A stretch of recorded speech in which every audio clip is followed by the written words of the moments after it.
Un accord historique, c'est en ces termes que le Premier ministre grec et son homologue macédonien ont salué l'entente conclue sur le nom à donner à la Macédoine.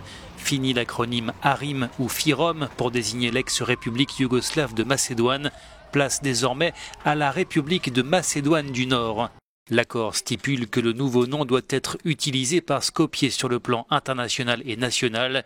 Les citoyens seront désignés sur leur document de voyage comme macédoniens, citoyens de Macédoine du Nord. Quant à la langue, elle continuera à porter le nom de macédonien avec la précision, entre guillemets, qu'elle appartient à la famille des langues slaves du Sud.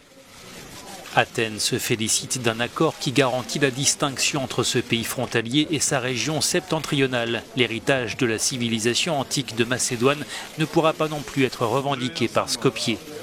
Cet accord va désormais passer devant le Parlement qui doit approuver ou non la révision de la Constitution. L'étape est capitale. En cas de rejet, le gouvernement grec a prévenu qu'il maintiendra son veto à l'adhésion de Skopje à l'Union européenne et à l'OTAN.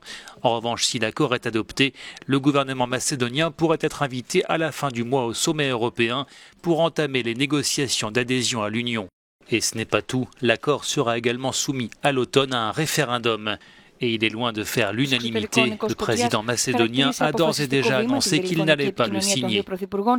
La route est donc encore longue avant que le pays prenne officiellement le nom de République de Macédoine du Nord. En macédonien, Severna Makedonia.